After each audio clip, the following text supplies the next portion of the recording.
Ashama harka fuunee hordoftoota ayyaantuu asallaa jalatti argamtan hundi keessanuu nagaan waaqayyo isiniif haa baay'atu jaalalli gooftaa jechaa hundi keessanuu nagaa kootiin deebisee gaafii koomentii jalatti egaa gaafiin nama aguma feesaa baay'atu aguma feesaa xiqqaatu namni nama kabaja ofiif kabajama. Egaa kan namni nagaa koomentii jalatti nama nagaafatetu jira gaafii saniif hagan danda'e.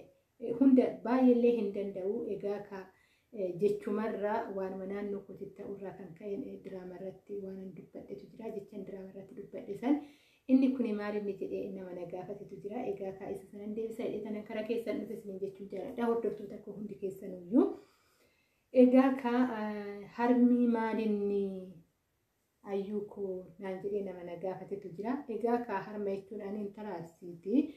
Akka naannoo Arsiititti yookaan akka naannoo an dhaladhee guddadheetitti harma hoosisaa kan jedhamutu jira akka aadaatti kan fudhatameetoo yeroo baay'ee itti fayyadamnutu jira jechuudha. Maatii koo keessaa obboleewwan koo baay'een ijoolleen obboleewwan kootillee akkasuma kan harma kennaman ni jiru jechuudha. Harma jechuun akkuma kiristaanaati jechuudha. Fakkeenyaaf amantaa ortodoksii keessatti Kiristinaan iddoo guddaa qaba. Mucaa dhiiraa tokko abbaan kaasisuun abbaa isaati jedhee waamama. Akkuma ilma isaatitti egaa akka ilma isaatitti yeroo hundaa isaaf nyaata dhugiitii qopheessuu osoo hin taane yeroo ayyaanaa uffata ittiin uffisaa ilma kooti jedha. Egaa ka abbaa qabu waggaa ta'e waan tokkollee waan isa barbaachisu yookaan waan maqaa isaatiin ittiin waamu ni kennaafi jechuudha. Egaa akkuma san akka aadaa Arsiititti tarii naannoo biraa jiraateef kan hin beekne akka Arsiititti harma jedhama. Harma kan jedhamu amma fakkeenyaaf obboleessi koo kan hodhanii jira akkasuma ijoolleen obboleewwan kootillee kan hodhanii jirti jechuudha. Egaa nama tokko jaalatte taanan jechuudha. Nama tokko jaalattee yookaan maatii warra sanii yookaan gosa abbaa sanii jaalatte taanan isaan keessaa maatii tokko harma si hodhaa jedhuuni harma si hodha jedhanii gaafatanii egaa kan wanti qophaa'u danuutu jira. Harma jechuun waan xiqqaa miti baay'ee iddoo guddaa kan qabudha. Gaafa san diggisiin baay'eetu diggifama. Hondo gongoruu baadhee hagan danda'e. Tarii ganaan qoradhaa waa baay'ee ganaa wanni qoradhu jira maanguddoota irraayi. Gaafa san immoo bal'inaan irratti dubbadhaa jechuudha.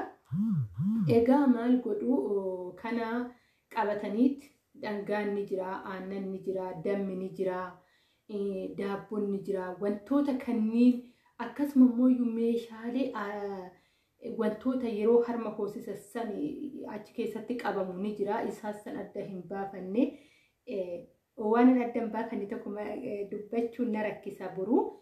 Egaa kan ni jira akka kabajaatitti kan kabajan ni jira wantoota san qabataniitu kan deemanii isa san akkatti adda hin baafanne fuudhaniitoo dhaquu mucaa yookaan intala harma abbaa sanii hoosisan jechuudha.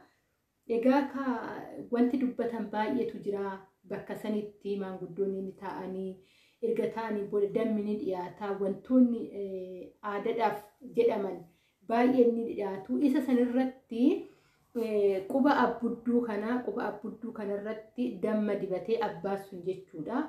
Abbaan ilma kennaniif jechuudha. Ilma isaatii harma hoosisne jechuun ilma abbaa saniif ilma fakkeenyaaf amma ani nama tokko jaaladheetoo jechuudha. Bakka namni kun nama koo boruuti hoggaan jedhe ilmoo koo fuudhee kennuufi jechuudha.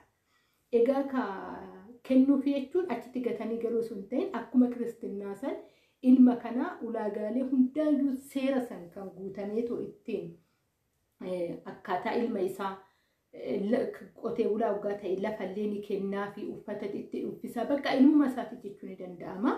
Akkuma ilmaatitti ilaalanii akkan ani beekutti jechuudha. Akkasii egaa wantoonni dubbatan baay'eetu jira wajjin taa'eetoo hin dubbanne jechaan dhaggeeffadha baay'inaan gizee maanguddoon naasaan buna hoggaan danfisu gurra kiyyeettan kenna waan tokko akkan dhaggaa'ettan isinitti dubbachaatu jira. Egaa ganaan kana caalaa qoradhaa gaafan kana caalaa qoradhee immoo sirrittan dubbadhaa jechuudha afaan koo guuttadhe. Egaa ammaaf deebii san koomentii san deebisuudhaaf asirratti damma dibanii abbichi sun jechoota san adda baafadhee sun beeku jechoota waliin jedhan baay'eetu jira. Kakuu kan walii galanillee ni jira jedhee yaada. Egaa akkuma isiniin jedhee sirritti adda nan baafadha fuulduratti adda baafadhee tanan isiniif ibsa. Egaa ka mucaan suni quba kana quba abbaa sanii hodhaa jechuudha. Hin hodhaa quba abbudduu kana quba abbudduu jennaan kun maal akka jedhamu hin beeku ka tarii luqonni karaa biraatti illee waan biraa jedhamuu danda'ama. Quba abbudduu kana damma sanitti dibamee hodhaa jechuudha. Harma hodhee jedhama. Harma hoosisa warra harma hodhaa harma hoosisaa wannuti warra harmaati waan akkasii baay'inaan ijoolleen arsii yookaan koomentii jalatti naa deebisuu dandeessan waan kana sirriitti ni beektu jedhee tanan yaada. Egaa kaasatti fayyadamee tananii warra harma hodhaan waamanii jiranii warra harma hodhaatan dhaqaa kanan jedheetoo dubbadhe kanattidha. Harma hodhaa jechuun iddoo guddaa qaba. Araayyuun doon kiristinnaa irraa baay'ee bakka guddaa kan qabudha. Abbaan sun yeroo hundaa ilma kan irra deddeebi'ee ilaala. Kan baratullee waggaa ta'e ni barsiisa. Gahee mataa isaa bahee loonoo qabaate loon illee ni kennaa fi akkuma isin jedhe lafallee waggaa qabaate lafas ni kennaa fi mucaa kan ofitti ni qabaa ofitti ni waama akkuma ilmoo isaatitti kunuunsaa jechuudha. Baay'ee kabajaa guddaa iddoo guddaa qabudha. Naannoo Arsiitti jechuudha. Harma hoosisaa jechuun bakka baay'ee iddoo guddaa qabudha.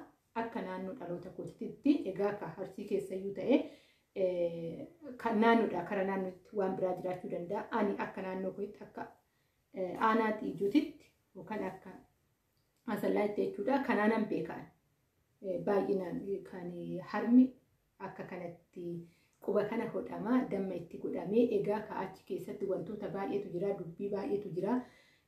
Akka meeshaalee qabatanii too dhaqanillee kakuu walii galanillee jiraachuu ni mala. Isa san fuulduratti adda baafadhee tanan isiniif himaa. Egaa ka harma hodhaa jechuun kanaadha. Quba kana hodhanii garuu baay'ee iddoo guddaa qaba. Akka aadaatti fudhatamaadha.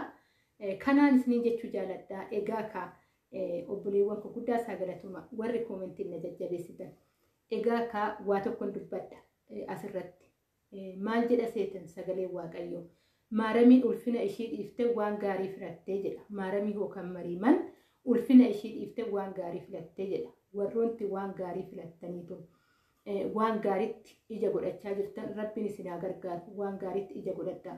Ammallee jallummaan hookaniin waan tokko nama tuqu kan jiraatu waggaa ta'e kun gowwummaadha yookaan wallaalummaadha waan ta'eefuyyuu egaa ka eenyumtuu anis waan ta'e ofiin qulqulluu jechuun danda'a. Eenyumtuu qulqulluun hin jiru kana beekaa. Maaramiin yookaan mariima waan gaarii filatte hundi keessanuyyuu warri asirra jirtan warri sagalee kana dhageeffattan isiniif danda'ame waan gaariitti ija godhadhaa. Jallummaan si nyaata. Jallummaan hadhummaa si nyaata malee nama tokkollee hin nyaatu isin jechuun jaaladhaa. Kana waggaan jedhu hunda keessanuu baay'een isin jaaladha baay'een isin kabaja. Baay'izawwee nama jibbu hin qabu. Kan jibbamu kan keessa isaa jirudha. Jallummaa yookaan wallaalummaa keessa isaa jiru san baay'een jibba malee nama namummaa isaatiin foon uffachuudhaan nama Waaqayyo fakkii isaa fakkeessee uumuudhaan nama kamuyyuu nan jaaladha. Sababa tokko malee jechuudha. Nama jibbu tokko hin qabu. Garuu kan keessa isaa jiru baay'een jibbaa baay'een ifadhaa jechuudha. Kanaafiyyuu baay'een isin jaaladha hunda keessanuu. Namni na jibbus hin jiru hunduu na jaalattanii baay'ee isaa galatoomaa eebbifamaa isiniin jechuun jaaladha. Warri jaalattanii viidiyoo kana dhaggeeffattanii too koomentii naa barreessitanis egaa koomentii keessaniin akkasuma jajjabina keessanii narraa fagaatinaa jechuun jaaladha. Haga viidiyoo biraatiin walitti deebinutti egaa ka gaafii baay'eetu na gaafatamaa jira keessanillee haga naa danda'ameen gaafii na gaafatameef fuulduratti illee yeroo waggaan qabaadhe nan deebisaa. Akkasuma keessummoota danuu qabadheetu karaa miidiyaa kootii nan dhiyaadha jedhee tanan yaada. Egaa ka akkuma baratame laayikii sheerii godhu sabiskiraabii godhuun jajjabina keessan immoo koomentii jalatti na barreessaa isin jechuun jaaladha. Obboleewwan koo egaa ka warri waan gaarii guutan ammallee waan gaariitti ija keessan godhadhaa jechuun jaaladha. Wanti gaariin yoomuu yeroo kamiyyuu akka muka gaara gubbaatitti ni mul'ata. Gaarummaan isaa akka fixeessatii miti. Fixeessi ganama mul'atee sa'a booda yookaan daqiiqaa muraasan booda dhabama. Gaarummaan keenya akkas akka hin taane gaarummaan keenya yeroo kamiyyuu ija haa godhatu. Dubbii arraba keetii osoo hin ta'in gocha keetiin waan hundaayyuu gaarummaan kee ati afaan ofiiftee osoo hin ta'in hojiin kee gaarummaa kee siif haa mul'isu. Obboleessi obboleettiin tarii sagalee kana dhaggeeffattu yoo jiraatte of gaariin sii miti kan himuu danda'u. Hojii keetiituyyuu gaarummaa kee hima waan ta'eefuyyuu jechuufi asumaan gaafii gaafatame keessaa bahee waa'ee gaarummaatti seenee egaa ka viidiyoo biraatiin yaada biraan qabu namni yaada yoomumuu hunda keessan baay'een isin jaaladha baay'een isin kabaja ilmaan haadha kooti eenyumtuyyuu fakkii ofiitiin kan rabbii qofa waan uumaa kooti anumatti dhiisa jedhaami tiree waaqnillee waan uumaasaa rabbitti dhiisa eenyumaayyuu uumaa rabbii ija tokkoon laala isinan jaaladha isinan kabaja tariitii yookaan warri akka carraa viidiyoo kan haga dhumaa dhaggeeffatan ta'e yaada keessan waggaa qabaattan komeetii jalatti na barreessaa isinin jechuun jaaladha egaa viidiyoo biraatiin walitti deebinutti gaarii naaf qabaadha.